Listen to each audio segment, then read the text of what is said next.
Hi YouTube, today we're going to have a look at the MX518 Legendary from Logitech.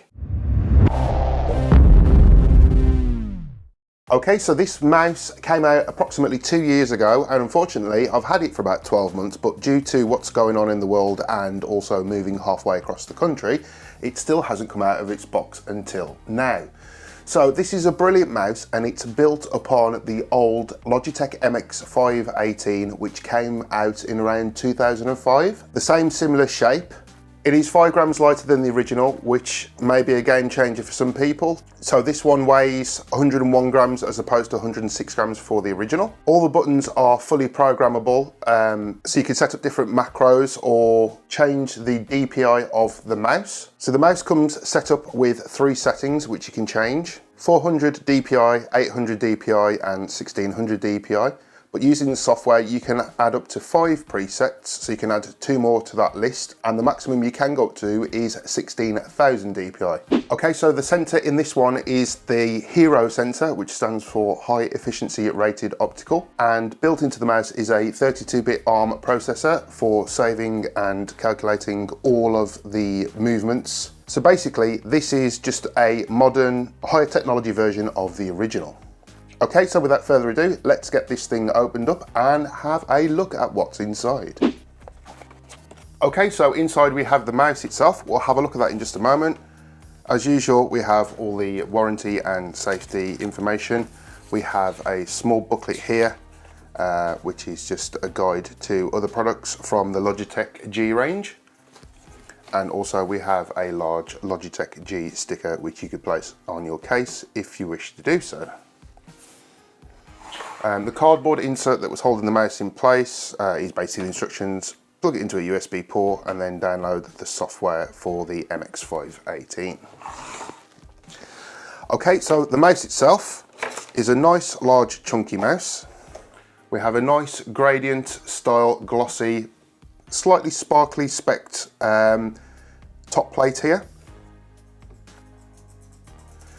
The mouse buttons do have a nice click to them. We have a soft textured rubber side round here. We have the forward and back buttons if you want to use this in your browser. And then underneath we have the Hero sensor itself, and we have 2 large and then a very small skid plate there as well. On the plain table desktop, that is very nice and very smooth. In fact, it's very silky smooth, no drag at all, and almost seems to float. We do have a decent size cable here. It's currently wrapped up. It's a very soft rubber textured cable. It's not braided, so it won't snag on anything, and it's very thin and very flexible. Okay, so let's just get into the reasons why I've gone for this mouse. Okay, so one of my favorite mice of all time is the Microsoft Comfort 1000 mouse. Now this is only 500 DPI, so in modern day that is quite slow now, especially with the larger resolutions that we have on screen. You do have to move it quite a distance to go from one side of the screen to the other, but it is one of the larger, bigger size mice, and it does fill my hand quite well. So the reason why I've gone for this is based on size. Okay, so my second reason is many years ago, if you've been following the channel for a long time, I did a review of this. This is the Logitech LS1 laser mouse. Now, as you can see, it is very small, but it is Logitech, and I am now a very big fan of Logitech. Secondly, this has a 1600 DPI sensor, and also around the sides we have this soft rubber grip again, just like on this one, and I'm quite a fan of that. And even the wheel seems to have the same kind of clicky tension to it.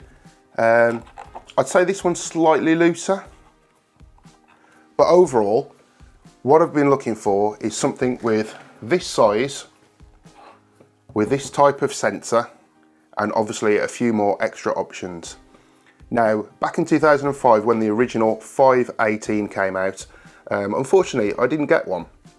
But I did see a lot of people that had them, and I was inclined to get one, but never really got round to it, as I was always happy with the mouse I've got. And sometimes it's not really worth splashing out for something extra when what you've got does the job. So if I did buy the original 518, it really would have been just for a luxury item. Okay, so if I just get these two mice out of the way. Another good thing about this mouse is when you move your mouse, there's a thing called mouse smoothing.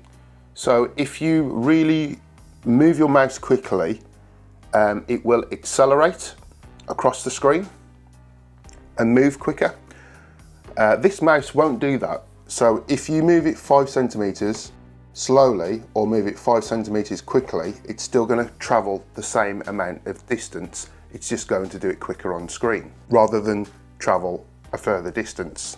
The other thing is a feature called mouse snapping, which is in a lot of modern day mice, and that is if you try to draw a line perfectly straight in some media creation tool, what the software or the OS or the mouse will do is try and keep that line perfectly straight because it understands that you're trying to do a straight line. This won't do that. So for use in games, that is brilliant because it won't try and adjust your input at all. What you put in the mouse will happen on screen. So if you're going for a pixel perfect headshot, then you will get it, providing your input is perfectly correct. In some instances, you would be perfectly pixel correct to get that headshot, but because of the mouse smoothing and the pixel snapping features that are in modern day mice, that might adjust it thinking that you're trying to do something else and actually completely miss your target. Okay then folks, so that is the Logitech MX518 Legendary. If you do wish to purchase one of these, there will be links in the description below where you can purchase one from Amazon if you wish to do so.